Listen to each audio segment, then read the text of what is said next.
So you need that delay when you first start that tied over note. And you need to come in with a flowing wrist off your relaxed arms. And you need to have tone so that the fundamental bass will not drown out the lingering tied note. And you need to practice. Go to there. Answer.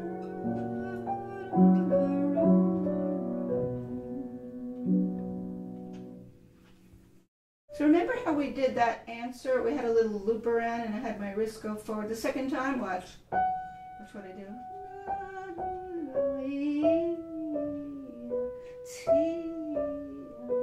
Forward and back. Yeah, that really works.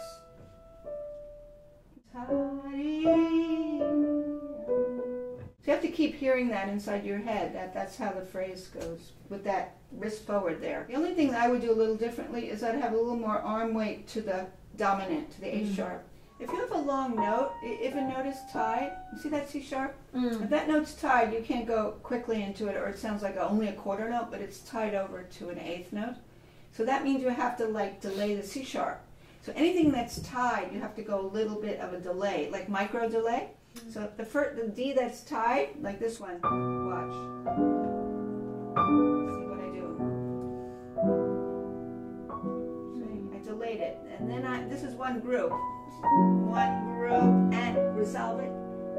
Then go forward again to there. Remember how we do that? Delay tied notes.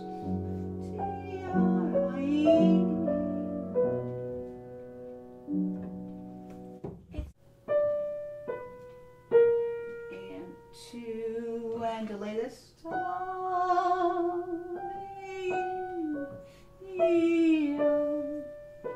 It's very good. It's very good.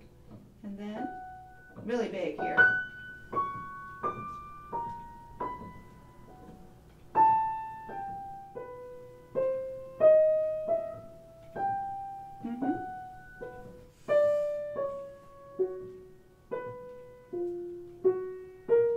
So you have, I was telling another student about this, I said, you have a cadence. Here's the cadence. Yeah, I'm done now. This goes all the way to the beat. So you have to breathe, finish that B in the first ending. That's the end of the phrase, the B. The next notes are grouped together as an upbeat to what's coming around the second time. I'm done. Now all of this leads back to the beginning.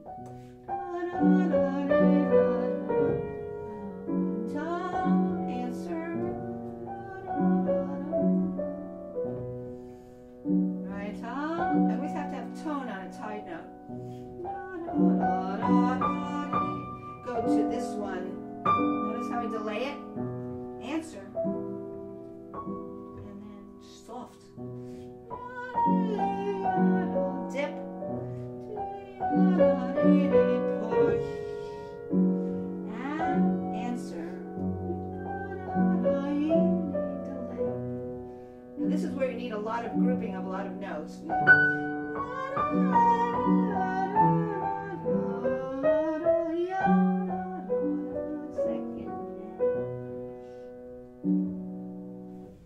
So where does it end? It ends on the B. You're done on the B. Okay. And then the other notes sweep around to the beginning. Watch. I'm done. Yeah, so you put a little apostrophe there. The apostrophe means, okay, the phrase ended, and now the next, 1, 2, 3, 4, 5 notes are like a group of notes that breathe into the repeat. What you want to do is you have two different colors. You have the finish, the color of the B, and then you get a little softer. Right, you separate it that way by color. It's a beautiful effect if you can do it. And Chopin loves to do that. He loves to like mark off where there's a cadence and then a new breath into the next phrase. Yeah, I wouldn't make a crescendo at all. I would go. Then I get more in the key. See how I do it? I play soft and then I move forward toward that dominant. See, this is very tricky to do it because I'm done. Watch. Now I'm back in the keys, right?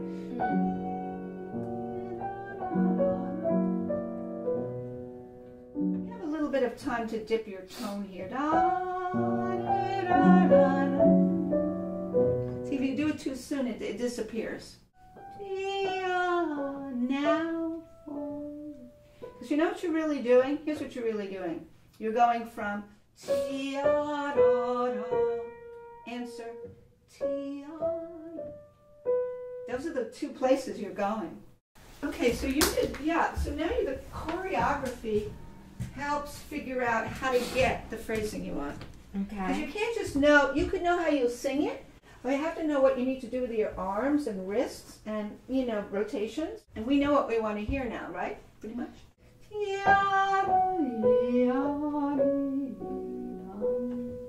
This will be some, what I mean by density? Like you're still going into the honey, but you're in the shallower part of the pool of honey. There's still density, you know what I mean?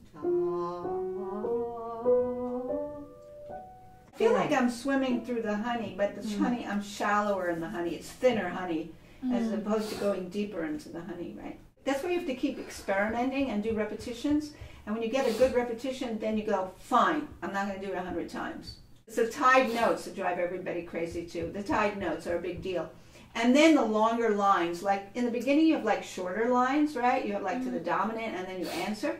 But now the last line just like lets it loose, but you have to have a plan as to how you do the last line. Probably practice this a little bit. E in the left hand.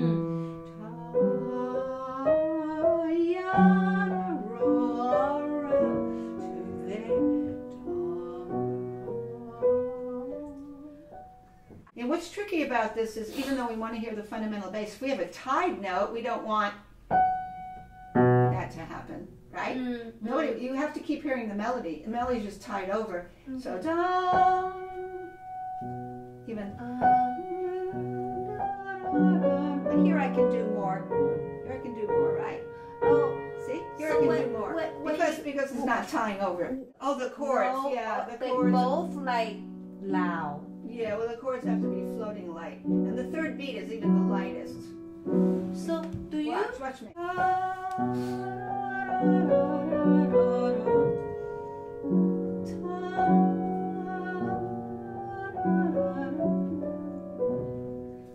Look how light. So, look how I do it. Yeah, do you just push? I do a little bit of push. A little bit. But I don't want to do too much sliding, and then, it's hard to keep sliding back and forth. I do a little bit. So you can see? A little bit. So it's like to do anything like this. These two chords are going across. You see, here's the thing I tell students. I say, even though it looks like you have to lift your hand for each of the afterbeats, you want to think of the chords going across. Because the right hand's going across, the left hand can start doing vertical.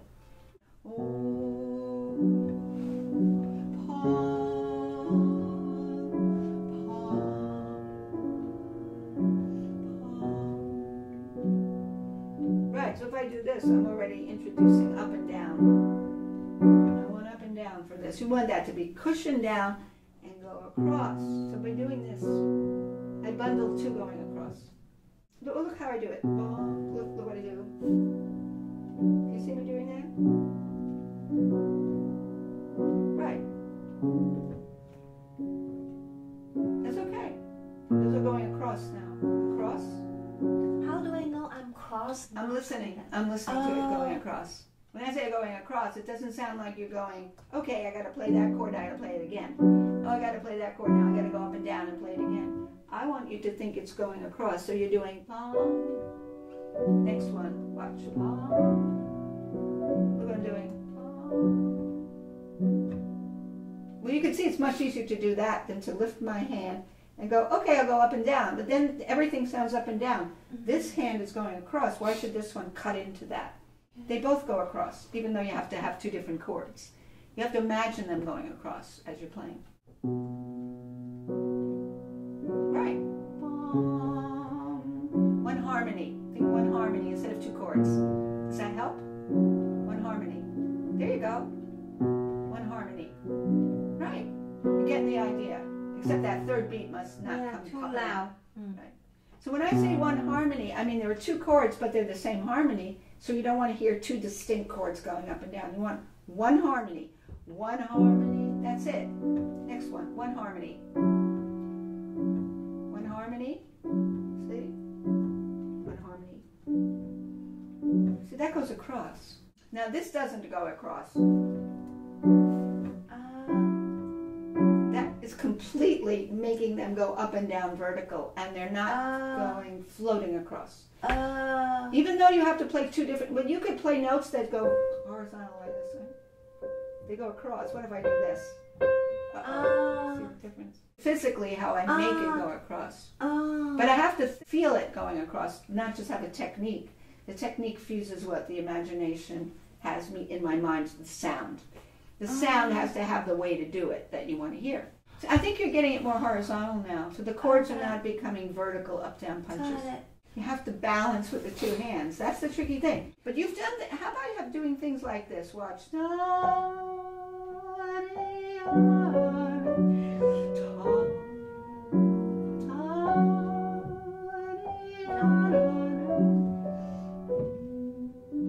No bass? Yeah. See, I'm just practicing the afterbeats.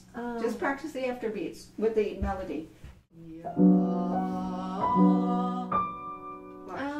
Delay. See, look, I'm doing traction. So I don't want this to happen. Right. Now answer less. Good. And then fall down. Out of that, sigh it down.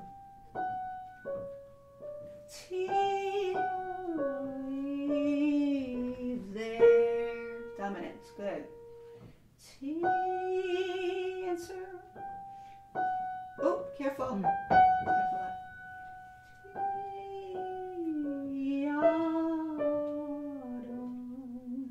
Good job.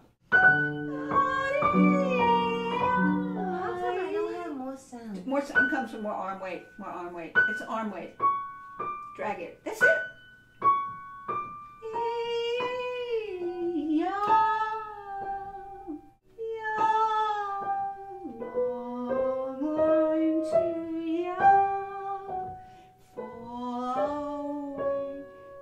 Second ending. We'll do second ending. Okay, first ending. Now you could, I'm sure you do this too.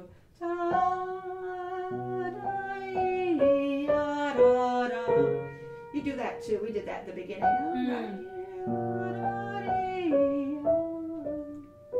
Now that was very important. We did that at the very beginning before we did the afterbeats. Because that's important to do because you have to bury that fundamental bass when you have a tied note. The next part's a little easier because it's repeated choreography. Okay, so you're coming, I'll do the measure, I'll start right the measure before where I go. I'm done. I'm done. Now I start the new section. So I have two B flats. They're not the same. What did I do? Push. Roll into there.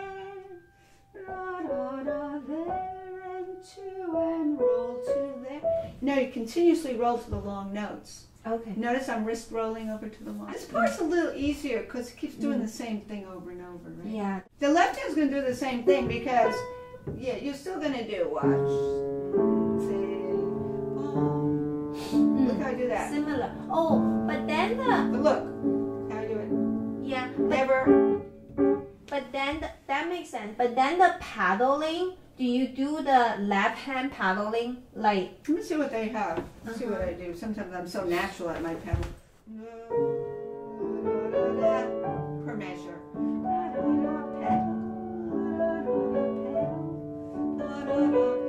I'm doing a legato pedal per measure. One Per hand. measure. Per Okay, measure. so Definitely. okay, per measure. Yeah. Yeah, They're it's telling you to lift. No. Okay. This one. Okay. And remember, as it goes quickly, even if there's passing dissonances, everything just moves quickly across. Okay. Sometimes when you go really slow, you go, wait, the pedal sounds like it's too blurry, but not really, because this is this is a non-harmonic tone, but still.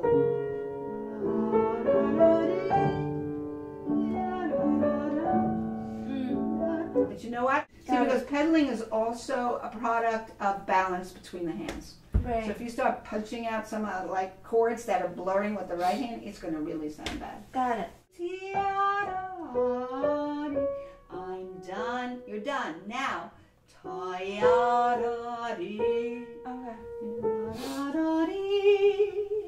Now B minor would be this. So he sticks a little piece of the harmonic minor there, and he wants you to bring out the A sharp to the G to the F sharp. So the C sharp surrounding the G, you have to fold them in. It's sighing down. It's T.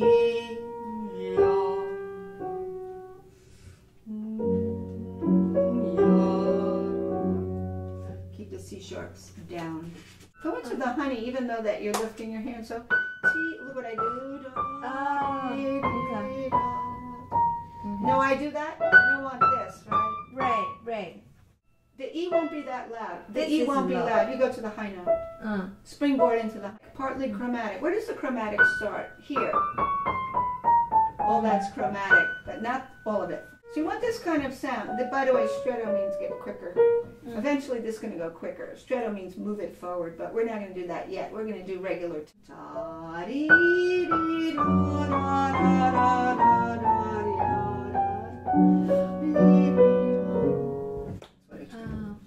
Tricky place, but you leave a lot of arm weight. Trio section has a different choreography in the right hand. This is in B major.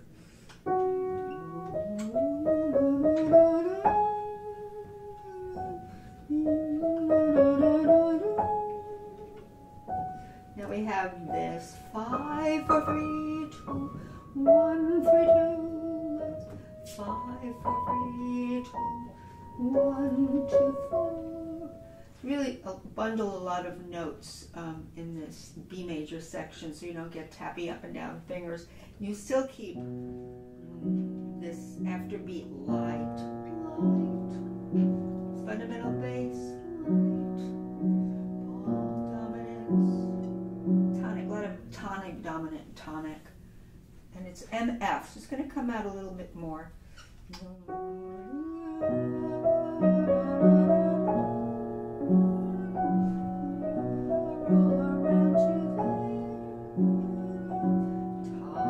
You see that motion that I'm using, and I'm still doing the fundamental bass and the light afterbeats. So that's going to be very important. And the rolling around. Delay the long notes always.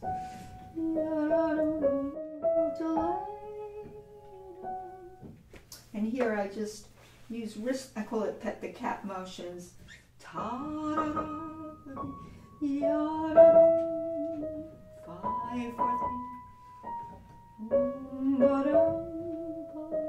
So that's basically it.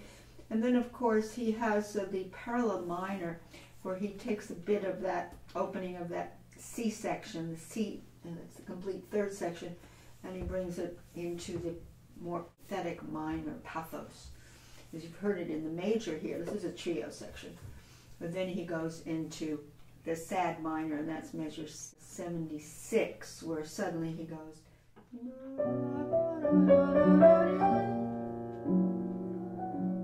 Now some editions have the major first time and then the minor, which I think might be right. The first time.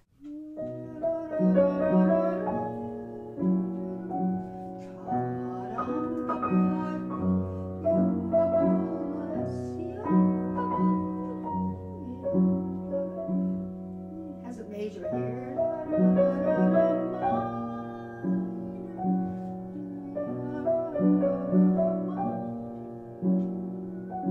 We wind our way back to.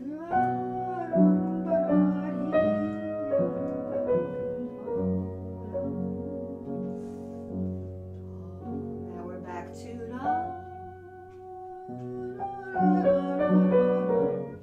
So everything comes back. So that's about it for the different choreographies that we have in this particular